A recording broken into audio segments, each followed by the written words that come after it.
good evening.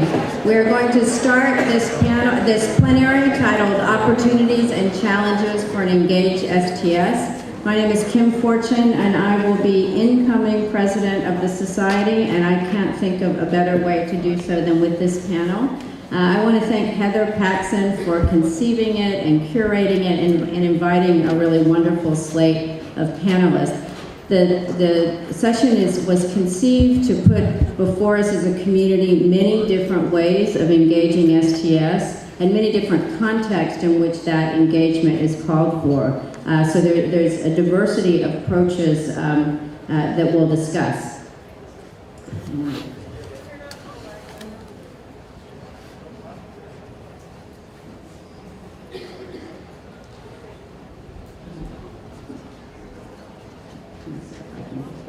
Okay, so I'll first introduce our panelists quickly. There's fuller bios in your program. We'll have Benjamin from Princeton, Shen Qing from Hsin University in Taiwan, Hugh Gustafson from George Washington University, Sheila Jasanoff from Harvard, Tanya Prados Bustos from National University of Columbia, and Nick Shapiro from the Chemical Heritage Foundation. Thanks to all of you for joining us. So they have been asked to consider responses to 5 questions, and we'll do the first 2 kind of to lay the landscape and then open it for discussion among the panelists. And the first 2 are, how do you characterize the political context, discursive field, or problem space in which you work, and why it calls for an engaged STS? And then the second is, what forms of STS engagement have you been involved in, and what have been key successes? So this is our first question. Ruha? Yes.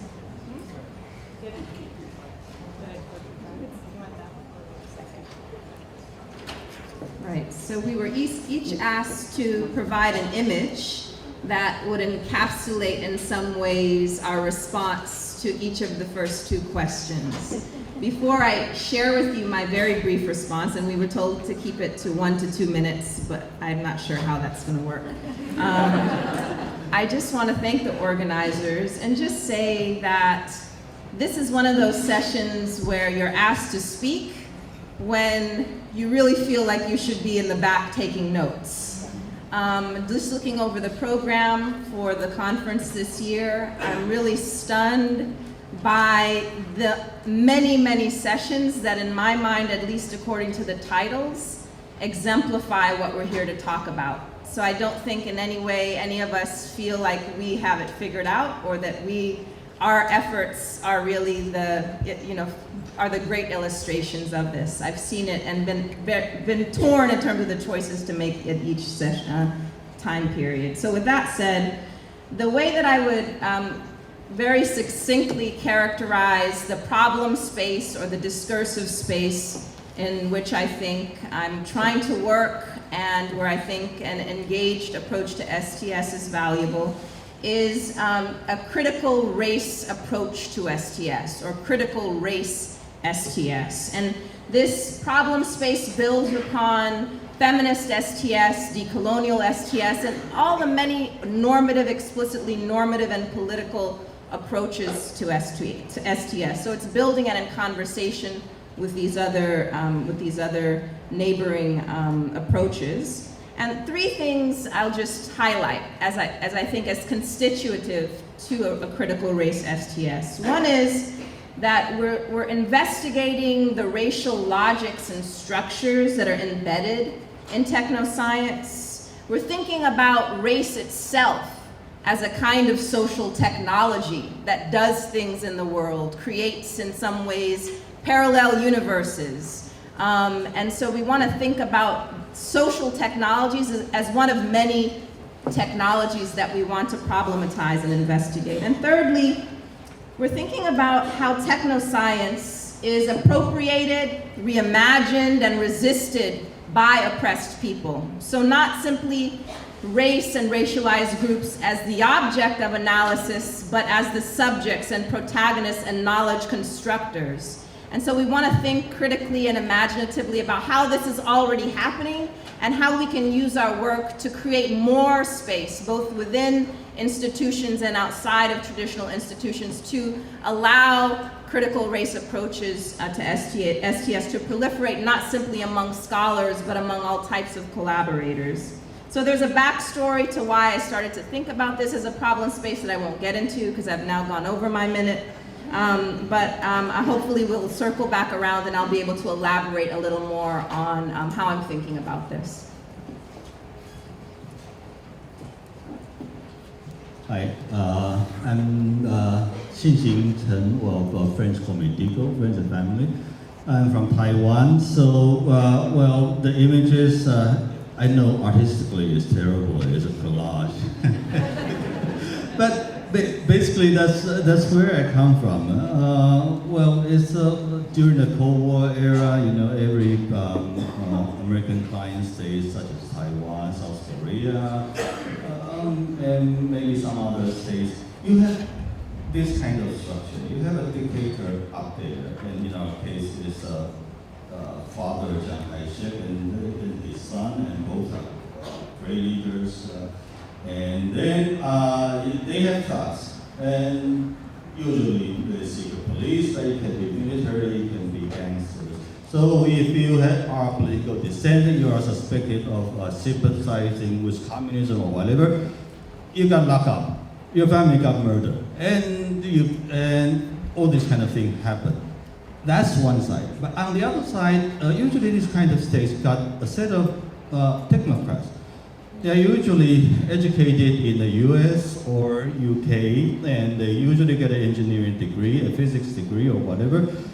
And they work alongside US AID or others. And so in Orthodox historiography in Taiwan, in many other states, usually the thugs are the bad guys. Democracy get rid of them. And technocrats, they are the good guys. They make our country rich. And so then that's the second picture. Okay. So this is a response of our people back in the 1980s when I was a student activist toward that kind of economic development and technocracy. They bring it up. It's a single word, a single character in Chinese character, Yue. It's actually a copy from the Minamata campaign in Japan back in 1968. It was a Japanese artist, Japanese documentary maker who come out with this idea. You don't need a lot of slogan. You only need one character. And on in Japanese, yuan in Chinese. It can mean resent, sadness, hate, loss of love, whatever. And this character came out in Taiwan back in 1987, so this year we are celebrating the 30th anniversary. It was in reaction to a planned investment project of DuPont Chemical in Lugang in Taiwan, a titanium dioxide plant. And it was the first successful protest that really holded the project. Yeah, so I grew up in this kind of atmosphere that that kind of science and technology, you really don't think that you can separate them from the kind of state violence that's going on. We have one more.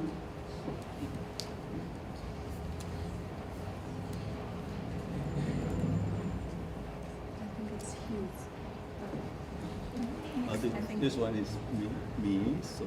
So you need to move one more. Yes, so thank you to Heather and Kim for inviting me. When they did invite me, I had the impression they had come to the wrong address because unlike my friends and neighbors to the right of me, I don't see myself as an activist.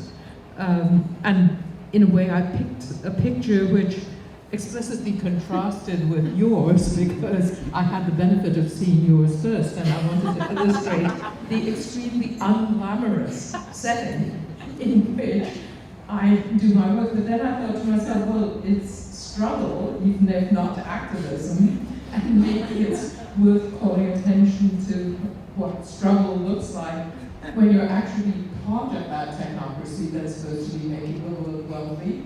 And it's, of course, not just engineers, but also policy makers or engineers of society. And Ruha already mentioned that social technologies are as much part of our domain of study as any other kind of materiality. So, quite a number of years ago, I think even before I came to Harvard, I had decided that the only kind of institution that I had a prayer of changing with my kinds of skills was the kind that's represented in that image, academic institutions.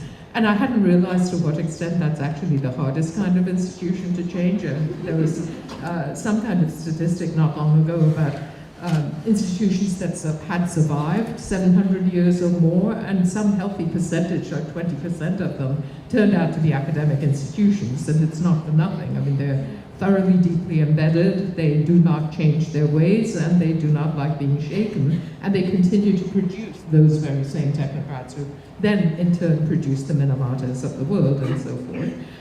So that, I think it's also quite appropriate that at this 4S meeting, I should have been one of the recipients of infrastructure recognition, because we are a field that calls attention to the importance of the unglamorous.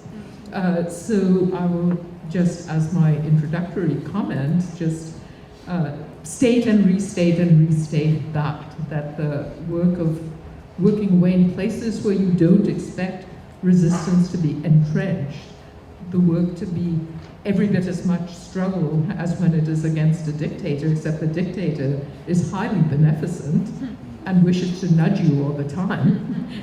That in those settings, nevertheless, there is a kind of conceptual activism, and we'll circle around to some of the details later.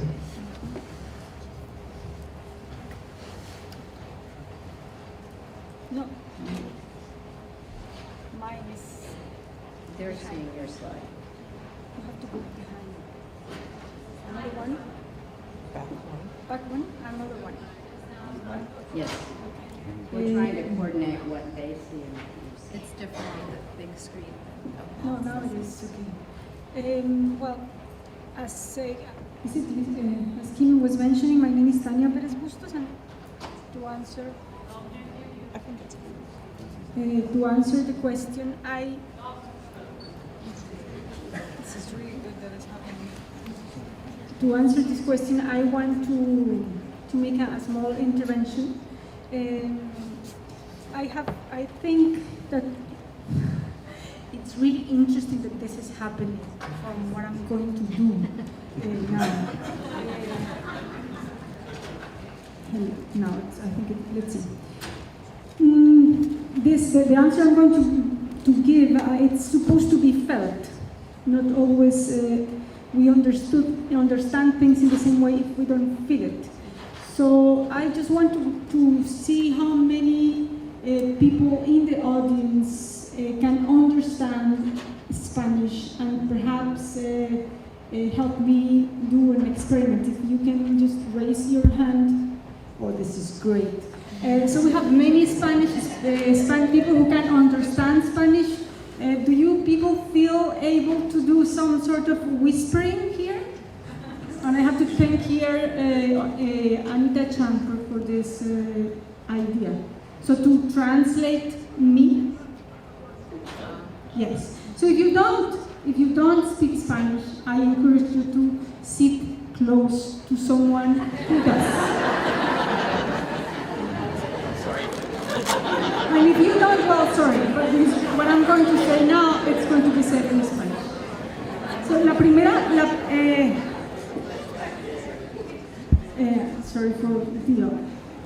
I'm sorry, I'm just speaking Spanish.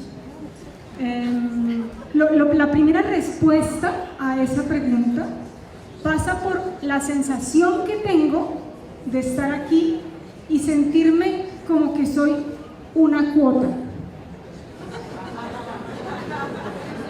Una cuota quizás no intencional, pero una cuota potencialmente percibida así, me percibo como una cuota.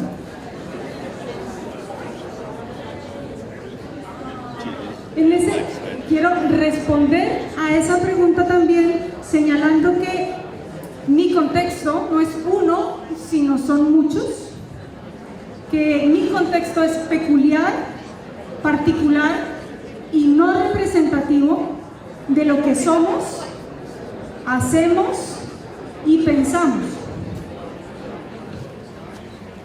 Retomo muy brevemente la presentación de Kim Tolbert en el primer día y de todas las personas que estaban ese día hablando de las amenazas y cómo esas amenazas, gracias Rodolfo, esas amenazas pueden ser percibidas como globales y en esa globalidad de las amenazas se nos olvidan las amenazas locales que percibimos en el sur.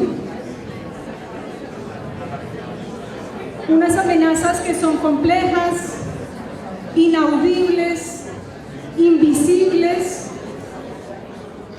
Y ahí traigo a colación esta imagen que está ahí. Esa imagen, si ustedes colocan nube de palabras en imágenes de Google, les va a salir esa imagen, que es particularmente algunos de los discursos, recogen los discursos en torno al proceso de paz que hubo en Colombia los últimos 4 años y que se firmó el año pasado. Ese proceso de paz es un proceso que es celebrado internacionalmente, pero profundamente cuestionado localmente. Un proceso que está en riesgo, en donde hay muchos tipos de víctimas y muchos tipos de victimarios. Hay una diversidad de guerras que tienen lugar y hablamos de guerra, de post-conflicto, de post-acuerdo y existe la necesidad de pensar cuál sería el rol de los estudios de ciencia y tecnología en ese contexto. Thank you very much.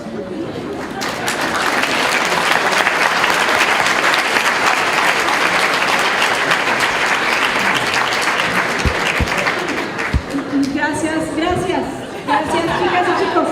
Miren.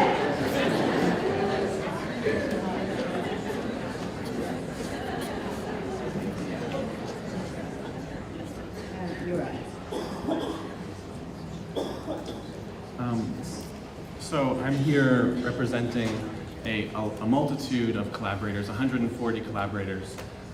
So I am both attempting to take pooled responses to these questions from those collaborators and also contribute some of my own perspectives.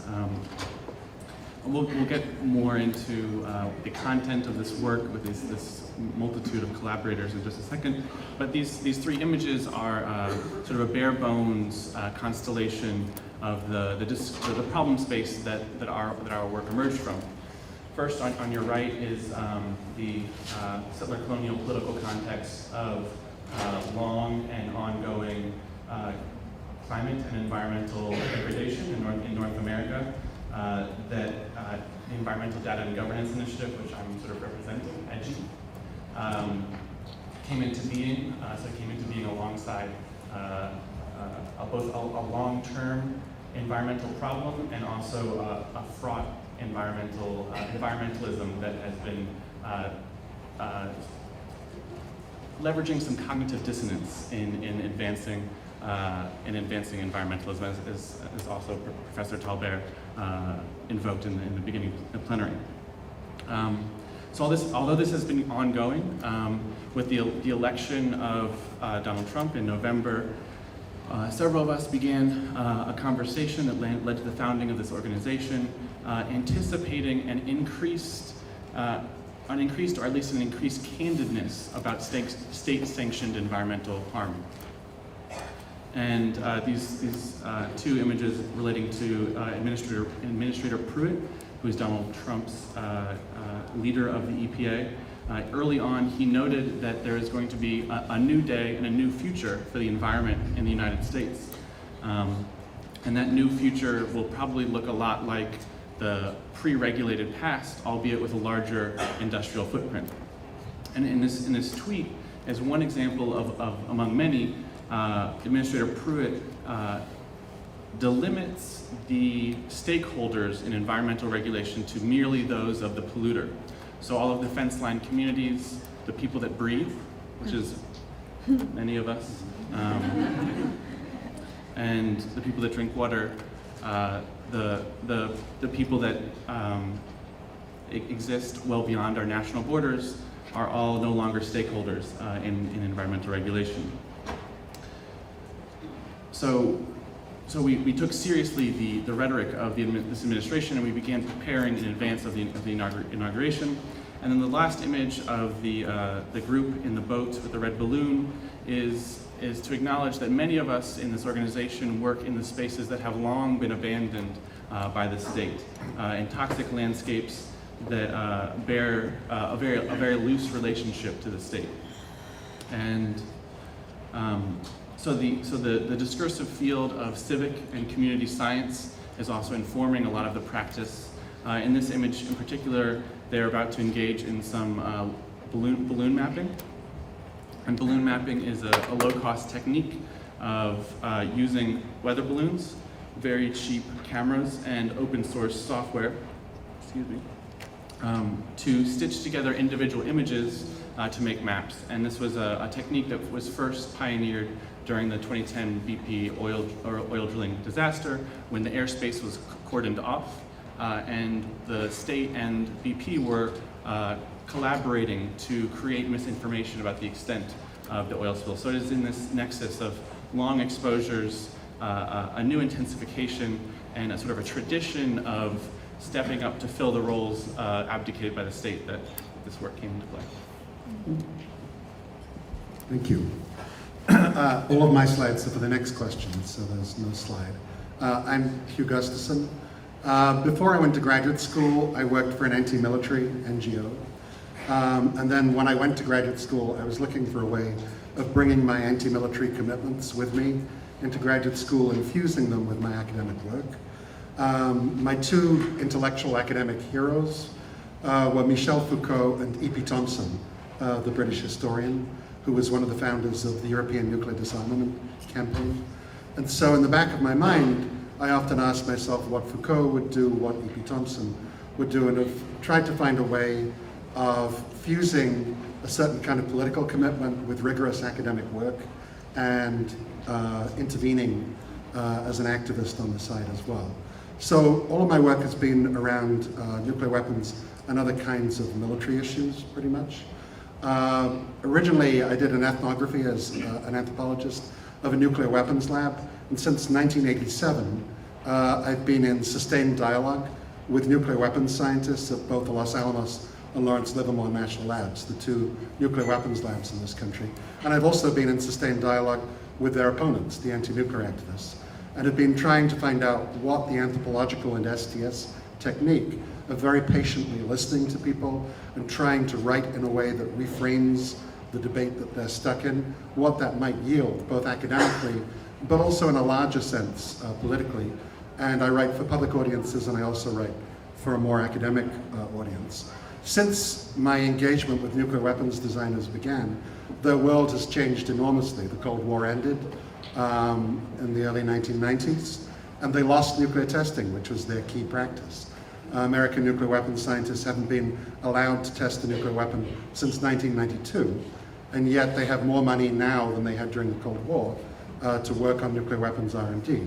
So I've been tracking that long-term story, trying to understand how the vocation of a nuclear weapons scientist has shifted as they lost nuclear testing, as the larger geopolitical structure ended. In the 90s, I felt pretty satisfied and confident that the numbers of nuclear weapons were coming down, the danger of nuclear war was going down, and this liberal progress narrative sort of took over my world. And then 9/11 happened, and the US started invading Middle Eastern countries and trying to drag my discipline of anthropology in its wake, recruiting anthropologists on the ground to work in human terrain teams and so on in Afghanistan and Iraq. And so since 9/11, I've also been writing a lot about military intervention in the Middle East, why I believe intellectually, it's a doomed project. I recently published a book that some of you may have seen on drone warfare, trying to think sort of preemptively before drones become too embedded in the military infrastructure about what kind of world drones might be creating for us. So I wrote a more publicly oriented book published by MIT Press.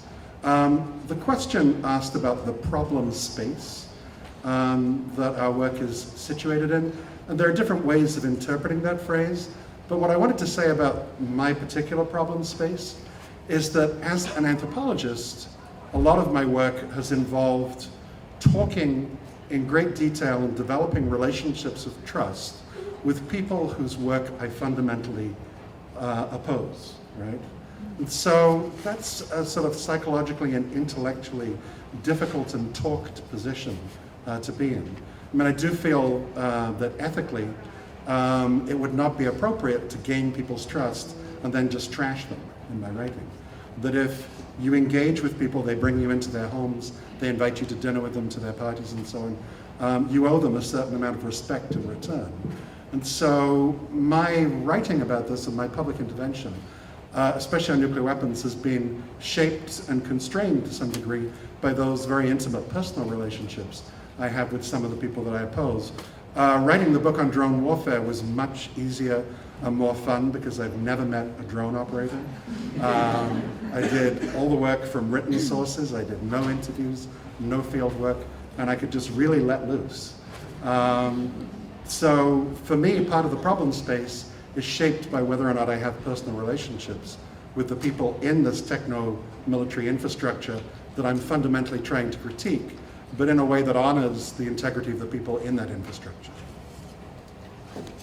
Thank you. Before we move on to our second query about the forms of engagement that our panelists have engaged in, I encourage each of you to think about the problem space or problem spaces in which you work that no doubt calls for engaged STS. And so our second query is, what forms of STS engagement have you been involved in, and what are some key examples? All right, so here you have a screenshot from a website called Black to the Future, an Imagination Incubator that we began at Princeton in collaboration with my sister, colleague Moya Bailey and Ayana Jameson, who is not here. And at the heart of this initiative was an attempt to add to the analysis of socio-technical imaginaries an effort to fabricate our own, so that it's not only studying and diagnosing what is, but it's actually using the tools of a critical race STS to think about what it would mean to imagine the kinds of worlds we would want to inhabit, and not simply analyze the ones we don't. And so this entailed a workshop that included artists, writers, scholars, activists, many of whom at that time were just coming directly from their work in Ferguson, Missouri, to talk together in an intimate setting and then to hold a public symposium that was live streamed. The digital archive is on the website. And then to think about this as an ongoing initiative that's one part pedagogy, one part creativity, and scholarship. And so the pedagogy, one form it has taken is my own seminar that's also titled Black to the Future. And here I'll circle back around to pedagogy and teaching as a primary site of engagement. That we shouldn't, in many ways, limit what we think of as activism or engagement to only that which is on the front lines of protest, but sort of thinking together with our students in critical ways is really, I think, a ground zero for how I think about engagement. That said, at the symposium, a question that was posed by one of my colleagues who's not an STS scholar, in fact, provoked a whole line of inquiry for me that's now going to come in an edited volume called Captivating Technology, around race, technoscience, and the carceral imaginary. And so there's been many works in many different media that have grown out of this, that were kind of incubated here and that continue to sort of come out. And this edited volume is one of them. In addition, I've started to experiment a little bit with speculative fiction as a site of knowledge construction. And so here again, thinking really broadly about what engagement means, I think is worthwhile. In addition to this symposium, the Black to the Future Symposium, I've tried to engage in some fairly traditional kind of policy sort of consultations and deliberations around gene editing, clinical trials, and precision medicine with very questionable effect. And so I don't know the extent to which any of that has mattered, both because often STS perspectives are tokenized in those kind of forum. They come at the very, very, very end of the program when many people have gone, or in one case around gene editing during lunch when all of the chips packets were being opened and munching, and as I say, you could barely hear the ethics. So thinking for me how, okay, beyond that kind of traditional policy and sort of, ethical, add-ons that we often see, I've really enjoyed this past year engaging directly with practitioners of various sorts. Librarians have been a sort of holding down the fort in many ways in terms of both the closure of public libraries and just really understanding how knowledge production and facts are under siege, however constructed. K through 12 educators have been really important collaborators for me. I had the chance to speak at the International Society for Technology and Education, where the receptivity for STS perspectives around technology was palpable. They were so over the idea that they needed to be sold the next best gadget for their students, and were thinking very critically about the infrastructure of their classrooms and how to take things back. And so the language of STS seemed to be really useful. And I've heard about a number of projects that have grown out of that particular conversation that I was able to facilitate. And then lastly, this past year while I was on leave, I've had the chance to do some, again, fairly traditional kind of community-based teaching. I missed my own students. And so, again, working in the public library, holding a series there with a social justice organization who did all of the planning, and I just had to show up and sort of facilitate and do what I would do in my lectures. In the films that I would show to my students, we showed it in the local movie theater and had the discussions that we would have. I've had the chance again to bring so many of the ideas that we're talking about here to middle school and high school students. And I have to tell you, we were sort of asked what has been a sort of one sort of key thing that we have taken away. Middle school students get it, y'all. They get it. I feel in some ways I'm a middle school teacher in like professor drag or something. They really, especially around questions about militarism and how the sort of tensions between militarism and their own education. It was really amazing to see that go down. And then again, other organizations like Black Women for Wellness in Los Angeles, not in our town, in Princeton, where, the walls between what we're doing and what folks are doing in many other different arenas, I think they're already porous. We just need to walk through them. It's not that we need to create the connections. They're ready and waiting to be taken advantage of, and we just need to step into it. But I will say, and again, this will address more fully the third provocation around challenges, that so much of this happened while I was on leave. And so I have a lot to say about both the structural and ideological constraints around engagement, that even if people have the will to do it, the drive to do it, hope to do it, there are all kinds of things that we have to tackle together on the ideological and structural level to let us take advantage of these pores. Okay, I think I have to go back to the picture I just missed for the last question. Back, please. I'm sorry, what do you want? The one with a bunch of kids occupying the shed. Yes, The street movement? Yes, No, yes, no, Okay, yes. they're seeing this. It's No, different no. up there. Oh, it's different out there. Oh. Decoys Oh, this the- You have to go back. Oh, yes, yes, yes. It's this one. Okay. Well, this is the Taiwan after the dictators are gone, and of course it takes some time. But after 2000, everything got settled. We are becoming a democracy, and people's enthusiasm about public affairs are pretty high, actually. We have millions of people protesting against the government several times, and people come out voluntarily, like in the one big picture is an urban poor community that will be torn down by the city government, and just a bunch of kids just do non-violent civil disobedience, got arrested, and so on. So this kind of thing happened, but people got very frustrated. You protest once, protest twice, and does anything change? So I come up with this idea. So please go to the one with the windmill. Okay, here's the thing. Well, I got an engineering degree, although my calculus was flunked 3 times. But anyway, so back in 2000, when we got anti-nuclear power president elected, after some back and forth, he said, no, we are not gonna stop the nuclear power plant construction. Otherwise, General Electric will be very unhappy. If General Electric is very unhappy, then the United States will be very unhappy. You know the politics. So people got frustrated. What's the use of voting? So I come up with this idea,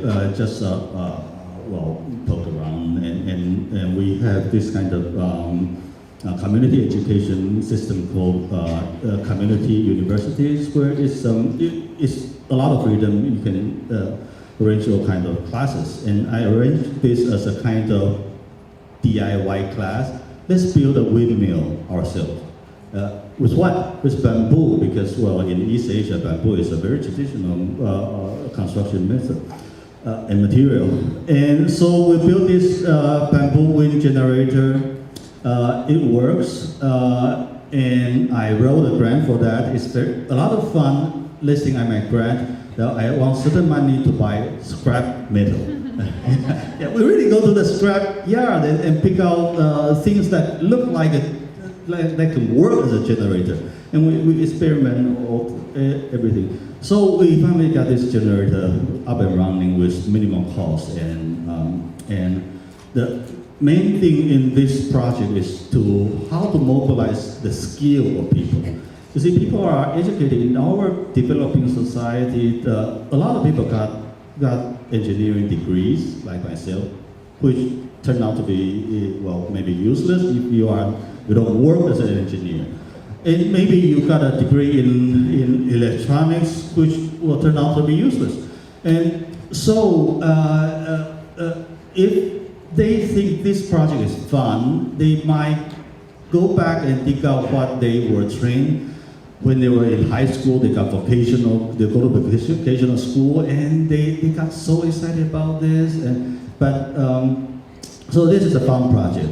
But the main thing is that we try to use this project to experiment what we call appropriate technology. The movement back since the 1970s, which emphasizes, everybody read Schumacher, right? Emphasizing this labor-intensive approach. Well, it doesn't quite work in Taiwan because we got everything except free time. People are overworked.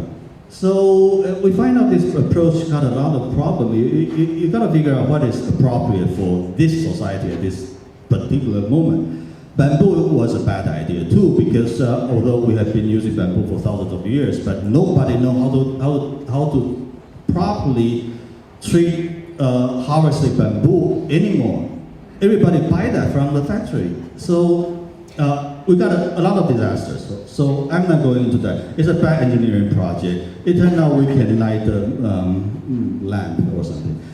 But the thing is, if you are involved in the design, development, construction, repair of an electricity system such as this one, you got a pretty you can develop some pretty sophisticated opinion about, say, nuclear power, about the whole power system, well, I'm not talking about political power, I'm talking about electric power, distribution, generation, whatever, and you can have an idea what that is about.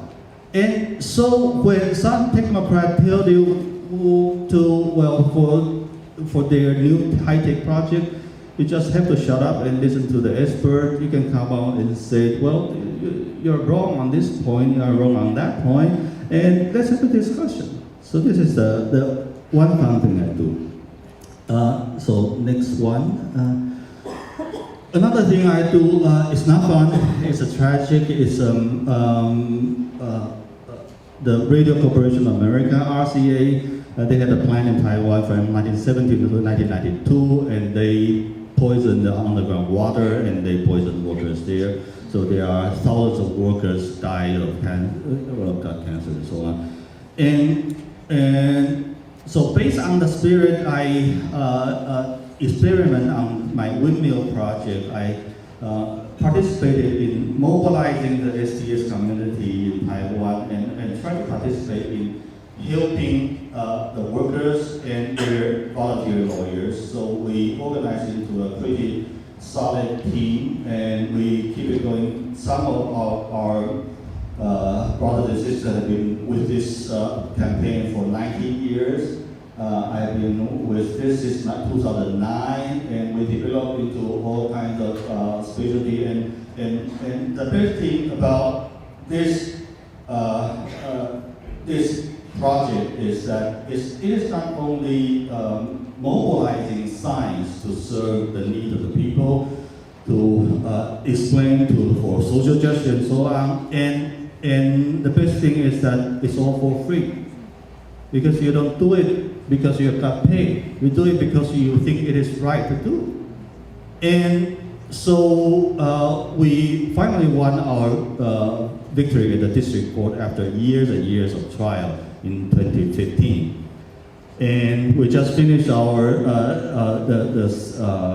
trial at the High Court, the appeal court. July 27 was the final debate. And the company side, they got big corporations and millions of dollars. But in the final debate, they said, you see, they said to the court that, you see, those workers are not really weak.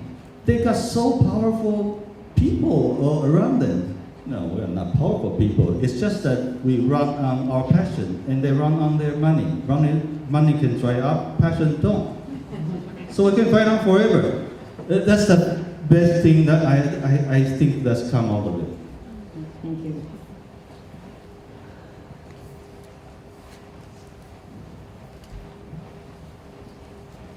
Well, I think that you've already been hearing some of the recurrent themes, and one of them is it's all about people, stupid. I'm tempted to do a little show of hands, but not about how many people speak Spanish, but I wonder if I said how many of you have had a support letter written for you by at least one other person in this room, and how many of you have written a support letter for at least one other person in this room. I wonder what fraction would not raise their hands. So that is a kind of example of what makes this a community. But, you know, having been immersed in STS since before there was even a singular understanding of what STS stands for, and there still isn't, I know that it's not when people trill off phrases like Shen Shang just did of the STS community in Taiwan, you can't help wondering what that is, or what that even is in America. I mean, you know, the single thing that I hear of most among my junior colleagues is where is the job going to come from? And professor in drag, well, I think most people keep their STS identity and go and be something else in drag, you know, a lot of the time. So a question for me, sitting in that very staid building that I showed on my first slide, is how could one use the pretty obdurate structures of universities to create some of the sort of software structures that would actually allow people to claim professional lives being STSers. I completely take Rupa's point about pedagogy, that middle schoolers already have a structure where they're going to grow up and be high schoolers and eventually become real people. But I think that the life of the STS scholar is not as well charted out. Anyway, so this is a picture of the Science and Democracy Network. I'm happy to say that my inspiration from this, for this, did not come from late greats such as E.B. Thompson or Michel Foucault, but from my colleague Rob Hagendijk, who manned the barricades as a 68er in Amsterdam with much longer hair than he subsequently had. And he said to me, stop complaining about the structures of the Kennedy School and instead think about how you can create non-zero-sum space in and around. And so this network, which has grown year by year, has become a thing that I'm quite happy about in a certain sense. I mean, it is not incorporated, it doesn't have that kind of, it pays no fees. People don't pay nearly as much to come to an SDN annual meeting as they do to come to a 4S annual meeting, which may be one of its strengths. But I think that more people have actually managed to get the next step up in their academic progress through the kinds of connections they make there, and it's been a place to carry out some of what both you and Ruha have talked about, which is where do you pursue this sort of rigorous academic training at the same time that you're teaching people to become members of a community and to look out for each other as members of a community. So we had our 15th anniversary this year of an organization that has remained in some funny sense virtual, but you're all welcome to join. And then we could have two societies instead of one, all helping each other. I'm not going to do the intervention again, so this is going to be in English.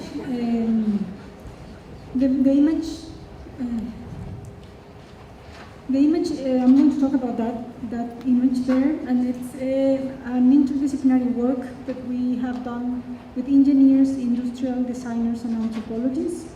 And we started working with these people, trying to think through embroidery, the handcraft of embroidery, the making of that, and the potentials of this making to generate connections and disconnections with digital technologies. Initially, we were working with embroiderers whose livelihood depends on this work, on this labor, and then somehow the war and this relation between war and peace just became something we needed to think through when we were working with this intersection between embroidery technologies and textile technologies and digital technologies. It was like the agency of the topic was impossible to avoid, so we could not be able to continue thinking about those relations without putting them into the context of the peace agreement. So what you see here is the website of one thing we made that is basically a traveling sewing box. This is the virtual part of this traveling sewing box. It's actually a big real box made out of wood that is embroidered, and it has inside of it different types of materialities. Some of it's textile materialities, and some of the others are digital materials. So it carries one tablet that helps people to make a common repository of the process of making textile narratives of their experiences. So this traveling sewing box invites the communities that it visits to answer collectively in textile and digital forms the question of why to embroidery memory. And memory, it's understood here as a technology of remembering and documenting the atrocities of war. So this is visiting communities who have had experiences of forced disappearance, internal displacement, and murder.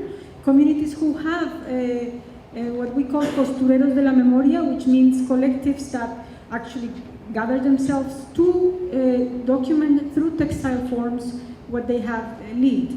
This comes out from Chile. There are different experiences like this in different parts of Latin America, so this is not unique in our case. And so we think in this project of textile handcrafting as a technology of care that is engaged by digital, it's enhanced by digital technologies that allow collectives to document the narratives they are producing, not just as documents, as fixed documents, but as product of processes. And some of the things that the digital technologies do is that they help us to know where these communities are, but to know as well who they are, who are the people doing this embroidery, and what are the different moments of this process. Because usually textile documents are, even though they are the way they are being produced are generating spaces of healing. Usually the final textile products are only perceived as documents of what happened, but not as something that has somehow transformed the communities that have produced these things. So far, this traveling box have traveled to 5 or 6 communities of embroiderers in Colombia, and some of those, the majority of those, are victims who have been victims of the guerrilla, who have just signed the peace process agreement. So some of them have had, I'm not going to go into the atrocities they have lived, but if you are curious, you can search for the massacre of Bohaya.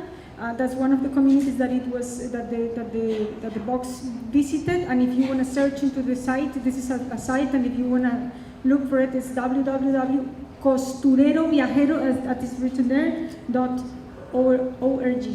And so you can see there the people who are doing these things. You can see the materials they are using. You can see the pieces they are producing. You can see what they do besides just sewing and embroidering, because just is I mean, that's a lot of work.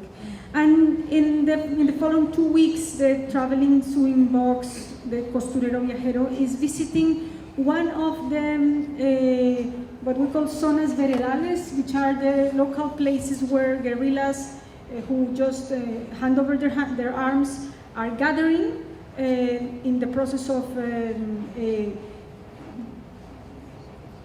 starting again the civil life, let's say. So it's called zonas veredales. So it's going to visit one of the zonas veredales of these guerrillas people, and it's going to be very interesting how they see the box travels with. I should have said that the box travels with textile pieces who have been produced by the communities where they answer, as I said, why to use embroidery as a way of narrating memory. So the box brings these things with it and helps them think through materialities on why it is important to use these particular techniques as a way of writing and of thinking about themselves, and in very material terms. So it's going to be interesting to see how that is received by this new place where it is going to be visited. And so we think of this as a pedagogical tool, but also as a research tool that helps us understand with and through communities the place that materialities such as these have in the building of their livelihoods, but as well to understand other ways of comprehending knowledge as such. And so I think this is the example I wanted to bring in terms of engagement. Thank you.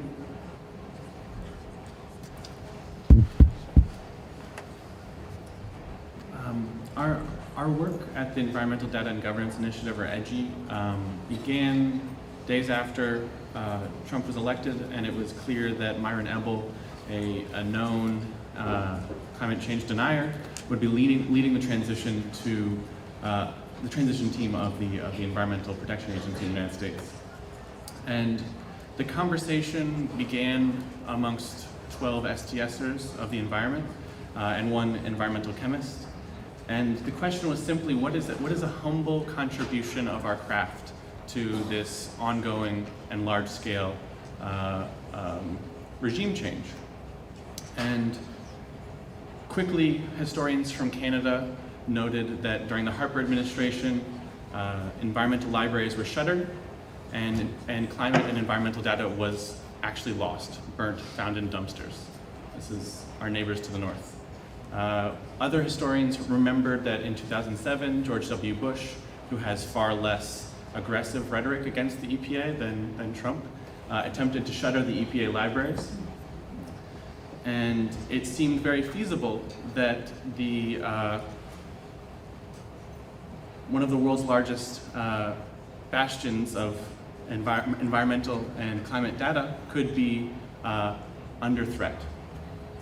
And so Michelle Murphy, Matt Price, and Patrick Kielty at the Technoscience Research Unit held a hackathon to see how we could archive environmental websites, and then it led also to archiving environmental and climate data sets. And this began a national and international conversation about the future of environmental and climate data stewardship. We had this map you see on the right. We had 30 events. We developed a toolkit for other communities to take these procedures and apply it themselves, along with our collaborators at the University of Pennsylvania. Over 30 events in 30 cities, aimed at putting eyes on data. You didn't have to have technical expertise. It was an invocation to participate in the stewardship of this very overlooked and taken for granted aspect of our infrastructure. And a lot of that was a little slapdash at the beginning, and from that work in archiving data, we have expanded our problematization. It's no longer a geopolitical issue relegated to the environment and the United States, but it is an issue with which how the architecture of the internet is made. We have location addressed data, which if you change the data, it's hard to detect. And it's also one linchpin can be pulled, a single server can be pulled offline and you lose a large amount of data. So we've been working with collaborators at Protocol Labs and another group called Query to advance a different hypermedia protocol, which is a decentralized architecture of the internet, which is a content addressed and a distributed architecture of the internet. So this is one small way in which we're trying to we were asking questions that were timely and perhaps a little easy at the beginning, and how can we then slowly, after we've captured the imagination and the attention of a large public, how can we shift our posture to a more critical stance to ask the questions that maybe we ask more often to each other. And this is also not a purely STS engagement. This is perhaps at the core, at the very beginning, a largely STS group, but we also have two applied physicists I see in the back that have dropped out of their PhD to work with us, and a number of other lawyers, information professionals, and nonprofit professionals that are working with us. On the bottom, you see a picture of our GitHub where code is stored. Over 100 developers across the country are working with us. And that's just one of many things that we do. Next slide, please. In addition, we have been monitoring 25,000 URLs of federal environmental websites, tracking changes to those websites. We never mentioned this explicitly at the beginning, but it's something that was aired very recently, that this is how you understand the possible rise of a proto-fascist regime, is you track the minute changes that happen quietly and without fanfare, and you do it systematically. And so what the website tracking team at EDGI has done is found changes, for example, to the way that climate change is presented to children on websites aimed explicitly to educate our youth. In addition to, perhaps on the lower example, which is the erasure of the word science from the mission statement of an EPA office aimed at science and technology policy. We've also been experimenting with public scholarship in the form of 100 days, and soon on September 5th, our 200 days report. This one will be on environmental justice. The first one was based upon our attempt to interview over 60 current and recently retired EPA and OSHA staff. That work was featured on the front page of the New York Times above the fold a few weeks ago, largely thanks to leadership like Chris Sellers, Lindsay Dillon, Phil Brown, and others. And Britt Paris is leading the next EJ-focused report. So we've been doing archiving in multiple ways. We've been first using a proprietary software to track changes, and now we're building our own open source software so that in the future we can all track these changes together. Public scholarship, and we've also been doing some policy recommendations in our capacity and governance working group. So these are some of our core functions, but we had also a pre-conference meeting on Tuesday where we were also trying to call into question some of the tacit things that we were implying with this work. A lot of people can read into our work a romanticism for restorative nostalgia for maybe the Obama administration. Mm-hmm. That if we could just go back a few months, that we would be in the right place. And that's even internal to the logics of the EPA, that wouldn't be right, because at the end of the Obama administration, we're at 1989 employment levels of the EPA. And then external to the ways that the EPA knows itself, there are many issues which most of us, STS scholars of the environment, work on critiquing these aspects of the state. So we had an event spearheaded by Michelle Murphy called Enacting Environmental Data Justice, bringing together a bunch of different scholars to try and think about, more in line with sort of Professor Benjamin's work on what can we do in a less reactionary posture?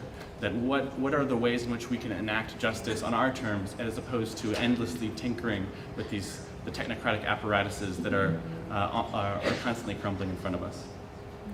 So. I sense that people in the audience are eager to move into a more conversational mode, so I will try and be brief. In terms of projects of intervention and successes, I'm going to briefly touch on three things. One is writing columns. The second one is a group I helped found called the Network of Concerned Anthropologists. And then just very briefly, I'll talk about a new American Anthropological Association initiative of the last 2 or 3 months. So first of all, writing. In addition to my academic writing, I've tried to cultivate a different writing style, writing public op-eds. Occasionally I'm lucky enough to get published in the Washington Post or the LA Times. But back in 2007, the Bulletin of Atomic Scientists offered me my own regular column that they agreed to publish. And since then, Sapiens, which is an online website funded by the Vanna Grahn Foundation for anthropologists, has also offered me a regular column. So I've been writing these regular columns, and at this point I've written over 70 of them, trying to bring anthropological knowledge and STS frames into writing about nuclear weapons issues and other kinds of issues of militarism and violence. So for the Bulletin of Atomic Scientists, for example, and that's something that's largely read by scientists and engineers, so it's a chance to bring a different perspective to that audience. I've written about things like the effects of testing hydrogen bombs in the Pacific on the Marshall Islanders, which is something that community doesn't think about very much. I've tried to bring STS ideas about the fallibility of technology to my columns to challenge what I think of as the techno-smugness of that community and make them think about the inevitability of accidents with nuclear technology. So that's what I've been doing in terms of writing. It's very hard to judge the success of writing. I do know that the Bulletin of Atomic Scientists tracks how many hits the columns get, so I know that thousands of people have read the columns. If you judge success by how much you've aggravated people, to judge by the online comments, I've been very successful. I seem to hear more from my critics than my friends. So let me talk about what's up here right now. In 2006, the Pentagon announced an initiative called the Human Terrain System Program to deploy anthropologists in human terrain teams in Iraq and Afghanistan to gather intelligence on the ground that would be fed to the military to help with counterinsurgency. With 8 other anthropologists, in 2006 I founded a group called the Network of Concerned Anthropologists. In a month we got 1,000 anthropologists to sign a pledge that they would refuse to join human terrain teams and they would refuse to accept military funding in the context of the wars in Iraq and Afghanistan, which was a pretty remarkable achievement, I thought. What you see there is a statement by the American Anthropological Association Board of Directors condemning the human terrain system. You should know that in AnthroSpeak, what does it say there? We disapprove. That's actually very strong language in anthropology. Can I have the next slide? Partly because of what the Network of Concerned Anthropologists was doing, the American Anthropological Association appointed a special commission called CUSIC. I won't tell you what that stands for, but it investigated the Human Terrain Team program. And you see here their bottom line, their conclusion. They reaffirmed the executive board's condemnation of the program. Can I have the next slide? Also in 2009, the Network of Concerned Anthropologists sent a letter, which if you have good eyesight, you can read here. We sent it to President Obama, the head of the CIA, the Secretary of Defense, the senators chairing the relevant committees and so on, asking them to close down the Human Terrain Team program. The next slide will show some of the signatories of that. So 6 of 9 former AAA presidents signed, 38 distinguished chairs signed, 45 department heads signed, 22 of the elected officials at the AAA at the time signed, 10 journal editors and so on. You get the picture. The next slide. We also published our own retort to the counterinsurgency manual, General David Petraeus' counterinsurgency manual. We published the counterinsurgency manual, which apparently has been quite widely taught, or bits of it have. Because I lived in Washington, I got sent to lobby the House Armed Services Committee on the Human Terrain System program, which was quite an interesting experience. I met with a staffer who was clearly former military. It's clear he was a huge fan of the program, but he was kind enough to give me 90 minutes. I sat in his office and told him why anthropologists found that it crossed all of our ethical lines to be in a situation where we would report on people we'd studied in ways that might end up getting them killed. And he listened patiently and then said, well, okay, well, you tell me how to run this counterinsurgency campaign. It was clear the conversation wasn't going so well. And I said, so who else could I talk to who's interested in this? And he looked at me and said, you know, none of the congressmen care about this. They're not following it. I'm your only bet. I'm the only one. I put this in the legislation. I got it funded. You got to talk me out of it or you have no hope. Well, I'm happy to say actually, a Republican congressman, Duncan Hunter of California, got a bill passed closing down the Human Terrain System program a couple of years ago. And for the amount of time that it was open, as far as I can tell, probably less than 10 anthropologists volunteered to participate in it. I mean, they had dozens of social scientists. They were almost all political scientists, although they were offering salaries of $300,000 a year to people with master's degrees in the context of a job market that was just abysmal. Probably no more than 10 anthropologists took that offer. And so I count that as a huge success for the American Anthropological Association and for the Network of Concerned Anthropologists.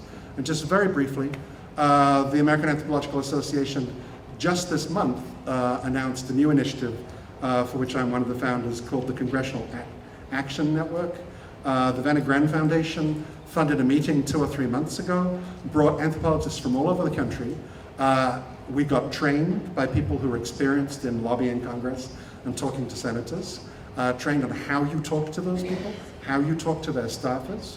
And then the American Anthropological Association staff had set up 2 days of back-to-back meetings with people on the Hill. And so we broke into little teams. We prepared our rap, and I got to meet my own senator.